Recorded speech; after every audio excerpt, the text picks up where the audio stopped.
vücudun 1/3 çökecek. Hadi sesli bir şekilde sayalım ritmik. 1 ve 2 ve sayın. Bakın uzun kas gruplarından faydalandığım için hiç nefes nefese kalmadım. Birazdan yaparken aslında ne kadar kolay olmadığını da fark edeceğiz kalp masajı yapmanın. O yüzden uzun kas gruplarından faydalanın ki daha etkili ve güçlü yapabilirsiniz. Önemli olan bu. Ağızdan verirken burnu kapatıyorum. Ben ağızdan verdiğim hava burundan o an çıkmasın diye. Geldim. 1. Açtım burnu çünkü nefes aldım. Verdim gibi düşünün. Saniyelik bakın kapattım. 2. Nefesin çıkmasına izin veriyorum sonrasında. Ardından sesli bir şekilde başlıyorum. 1 ve 2 ve 3 ve 4 ve 5 ve 28, 29, 30. Sonra tekrar neye geçiyorum? 1, 2. Ne zamana kadar bu şekilde devam etmeliyim? Ambulans ekibi gelene kadar. Başka? Hasta yaşamsal bir bulgu verene kadar. Ayağı kıpırdadı, hemen ne yapıyorum? Bırakıyorum, duruyorum. Sağlık Müdürlüğü, Acil Sağlık Hizmetleri Başkanlığı, Bursa İl Ambulans Servisi Başhekimi Doktor Muhammed Yusuf Keleşmen. Hoş geldiniz diyorum. İlk yardım ani olarak ortaya çıkan hastalık veya yaralanma durumunda kişinin hayatını korumak, sağlık durumunu iyileştirmek, kötüleşmesini önlemek, olay yerine destek olmak amacıyla, olay yerinin imkanlarıyla uygulanan hızlı ve etkili ilaçsız müdahalelerin bütününe biz ilk yardım diyoruz. İlk yardım bilgisi hayat kurtarır, kalıcı sağlık sorunlarının oluşmasını engeller. Böyle acil durumlarda ilk dakikalar kritik öneme sahiptir. Zamanında müdahale ölüm veya kalıcı hasarı önleyebilir.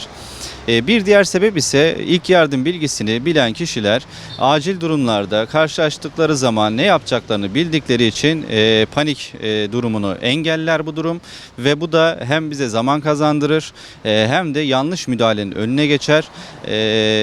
Sağlık ekipleri de profesyonel sağlık ekipleri olay yerine gelene kadar bizlere destek olur. Herkes her an acil bir durumla karşılaşabilir. Bu ilk yardım bilgisi panik yerine etkili eylem sağlar. İlk yardım bilgisine sahip kişiler özellikle karşılaştıkları en önemlisi kalp durması, solunum durması, yine şiddetli yaralanmalar, kanamalar, yine ülkemizde yabancı cisimlerde tam tıkanıklıklarda zaman zaman medyadan da gördüğümüz ülkemiz bu konuda çok başarılı hemlik manevralarında bayılma, bilinç kaybı durumlarında, yanıklarda, zehirlenmelerde, elektrik çarpmaları gibi birçok konuda, hususta acil durumda ilk yardım bilgisi hayat kurtarır. İlk yardım konusunda toplumumuzda bilinçlenme çalışmaları özellikle son yıllarda çok fazla artmakta. Yine aynı şekilde biz de Bursa İl Sağlık Müdürlüğü olarak kamu kurum ve kuruluşlarındaki personellere ilk yardım konusunda eğitimlerimiz, yine okul ziyaretleriyle, çeşitli etkinliklerle toplumda ilk yardım bilincini kazandırma eğitimlerimiz aralıksız devam etmekte. İnşallah tüm toplumumuz ilk yardım konusunda bilinçlenene kadar bu eğitimlerimiz devam edecek. Yine bu ilk yardım konusundaki toplumsal bilinç bu şekilde bizim hem kamu olarak verdiğimiz eğitimlerle, yine özel sektörlerin verdiği eğitimlerle, kamu kurum ve kuruluşların desteğiyle, yine aynı şekilde medya desteğiyle toplumun bilinçlenmesi bu konuda önem arz etmekte.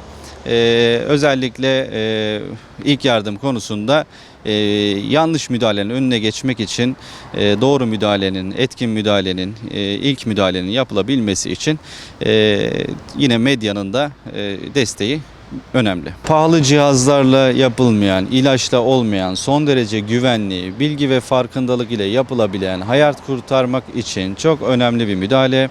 Burada ilk yardımcının can güvenliğinin her zaman önce geldiğini lütfen unutmayalım.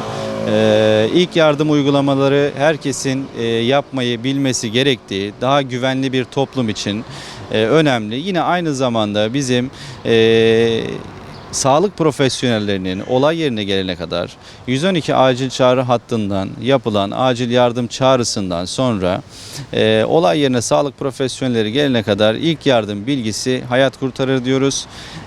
Bu konuda toplumumuzun bilinçlenmesini, farkındalık oluşmasını temenni ediyoruz. Teşekkür ederim.